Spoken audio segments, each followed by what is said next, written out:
জানিয়ে দিব এই মুহূর্তে পাওয়া সর্বশেষ বাংলা সংবাদ। শুরুতেই শিরোনাম। ক্ষমতা দেওয়া ও নেওয়ার মালিক আল্লাহ, চাঁদাবাজি জুলুম করবেন না, রাজনীতিবিদদের উদ্দেশ্যে জামায়াত আমিরের বার্তা। এরপরেই জানাবো, এবার ভয় দেখাচ্ছে পাকিস্তান, বিরাট অস্ত্র পরীক্ষা, ধ্বংস করতে পারবে উপমহাদেশের একাংশ, বাংলাদেশের হয়ে ভয়াবহ হুমকি ভারতকে। এরপরেই জানাবো, উপদেষ্টাদের মধ্য থেকে কিংস পার্টি গঠনের চেষ্টা চলছে বলে অ্যাডভোকেট রুহুল কবির রিজভীর মন্তব্য। জানাবো, নিরপেক্ষ ভূমিকা পালন করতে পারছে না সরকার, মির্জা ফখরুলের হুঁশিয়ারি বার্তা।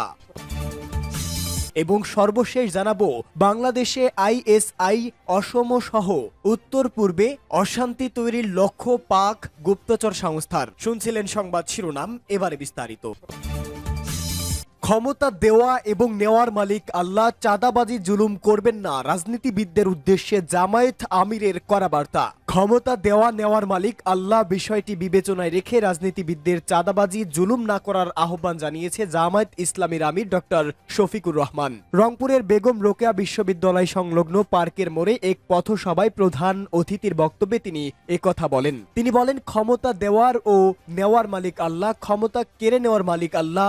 রাজনীতি যারা করেন তাদের প্রতি আমার অনুরোধ, ভাই, বন্ধু, সন্তান, দোস্ত, মেহেরবানি করে শহীদদের রক্তের প্রতি সম্মান দেখান। ত্যাগী, আহত, পঙ্গু ভাই বোনদের প্রতি সম্মান দেখান। মেহেরবানি করে সমাজ বিরোধী কোনো কাজ করবেন না, চাঁদাবাজি করবেন না, দখল বাণিজ্য করবেন না, মামলা বাণিজ্য করবেন না, ঘুষখড়ি করবেন না, মানুষের উপর জুলুম করবেন না। মেহেরবানি করে ছেড়ে দেন, আল্লাহ আপনাদের ইজ্জত বাড়িয়ে দেবে। আল্লাহ আপনাদের রিজিককেও বরকত দিবেন, হায়াতেরও বরকত দিবেন। আর যদি এগুলো অব্যাহত রাখেন তাহলে জেনে রাখুন, আমরা শহীদদের রক্ত ছুঁয়ে শপথ নিয়েছি, এই জলাঞ্জগুলো সমাজ থেকে নিশ্চিহ্ন না হওয়া পর্যন্ত আমাদের লড়াই অব্যাহত থাকবে। তিনি আরো বলেন, আমরা শহীদদের পিতাদের কথা দিয়েছি, আপনাদের সন্তানরা যে কারণে জীবন দিয়েছে সেই লক্ষ্য অর্জিত না হওয়া পর্যন্ত আমাদের লড়াই অব্যাহত থাকবে। তারা চেয়েছিল একটা পরিচ্ছন্ন সমাজ, যেখানে চুরি অপরাধ থাকবে না, চাঁদাবাজি, খুন, লুটপাট, ধর্ষণ থাকবে না, নতুন আয়নাঘর আর তৈরি হবে না, রচিত হবে মানবিক বাংলাদেশ, মানুষের বাংলাদেশ, সাম্যের বাংলাদেশ ও বৈষম্যহীন বাংলাদেশ। এবার ভয় দেখাচ্ছেন পাকিস্তান, বিরাট অস্ত্র পরীক্ষা, ধ্বংস করতে পারবে উপমহাদেশের একাংশ, ভারতের ঝুলিতে পাল্টা কি? বাংলাদেশের হয়ে ভারতে হামলা করবে পাকিস্তান, এ ভয়েই কাঁপছে ভারত। পাকিস্তান ইতোমধ্যেই 170 প্লুটোনিয়াম ভিত্তিক পারমাণবিক ওয়ারহেড রয়েছে, যা উপমহাদেশের বেশিরভাগ অংশ ধ্বংস করতে সক্ষম। পাকিস্তানের পারমাণবিক মিসাইল ক্ষমতা সম্প্রসারণ বিশ্বজুড়ে বেশ কয়েকটি দেশকে উদ্বিগ্ন করে তুলেছে। এটি শুধুমাত্র ভারতের জন্য নয়, পাকিস্তানের মিত্র দেশ চীনের জন্য চিন্তার কারণ হয়ে দাঁড়িয়েছে। এর একটি রিপোর্ট অনুযায়ী পাকিস্তান মিসাইল প্রযুক্তিতে উল্লেখযোগ্য অগ্রগতি করেছে, যা এশিয়ান দেশগুলোর মধ্যে উত্তেজনা বাড়িয়েছে। ব্যালিস্টিক মিসাইলের সফল পরীক্ষা উদ্বেগ বাড়িয়েছে, এমনকি শক্তিশালী দেশগুলোকে যেমন আমেরিকাকে তাদের অবস্থান পুনর্বিবেচনা করতে বাধ্য করেছে। এদিকে ভারতের সঙ্গে বাংলাদেশের উত্তেজনার মধ্যেই পাকিস্তান থেকে ভয়াবহ হুঁশিয়ারিও আসছে। আর এতে করেই বাংলাদেশে হামলা তো দূরের কথা, বাংলাদেশের বিপরীতে কোনো কথা বলতেও ভয় পাচ্ছে মোদি সরকার। উপদেষ্টাদের মধ্য থেকে কিংস পার্টি গঠনের চেষ্টা চলছে বলে অ্যাডভোকেট রুহুল কবির রিজভীর হুঁশিয়ারি বার্তা।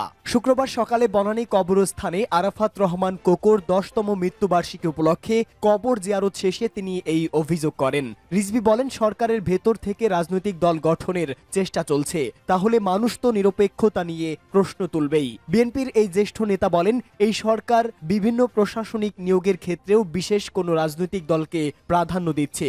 এগুলো ঠিক করতে হবে, না করলে অন্তর্বর্তী সরকার নিয়ে মানুষের ধারণা পাল্টে যাবে। কারণ বর্তমানে মানুষের ধারণা একটি নিরপেক্ষ সরকার, এই সরকার অবাধ সুষ্ঠু নির্বাচন করবে আর আগে যতটুকু সংস্কার দরকার করবে। সেখানে কেউ কিছু বলছে না, কিন্তু অনন্তকাল ধরে সংস্কার চলবে সেটা হতে পারে না, বলেন রিজভী। তিনি বলেন, 5 আগস্ট আমাদের আন্দোলনের যে বিজয় হয়েছে তার ভিত্তিতে তৈরি করেছিল বিএনপির ভারপ্রাপ্ত চেয়ারম্যান তারেক রহমান। অন্তর্বর্তী সরকারের উপদেষ্টার মধ্য থেকে কিংস পার্টি গঠনের চেষ্টা চলছে বলে অভিযোগ করেছে বিএনপি সিনিয়র যুগ্ম মহাসচিব অ্যাডভোকেট রুহুল কবির রিজভী।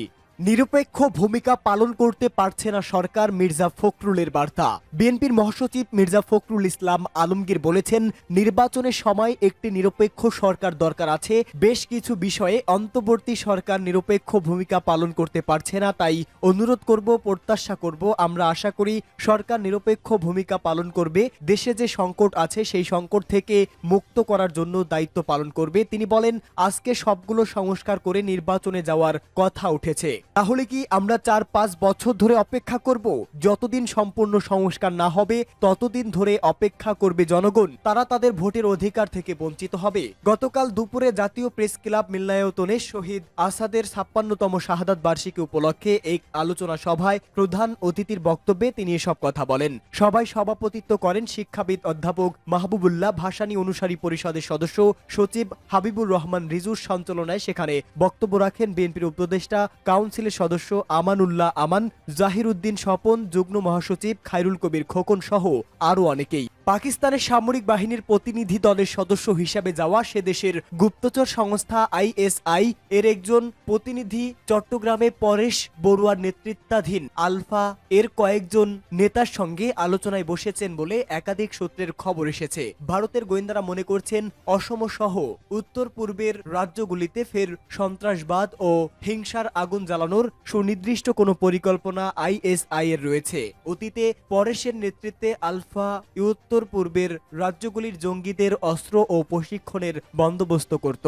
বেশিরভাগ ক্ষেত্রে এই প্রশিক্ষণ হতো বাংলাদেশের পর্বত চট্টগ্রামের দুর্গম কোনো এলাকায়। শেখ হাসিনা ক্ষমতায় এসে সেনা অভিযান চালিয়ে ওই প্রশিক্ষণ কেন্দ্রগুলি ভেঙে দেন। ফের তেমন কিছুর পরিকল্পনা করা হতে পারে বলে ভারতের গোয়েন্দাদের ধারণা।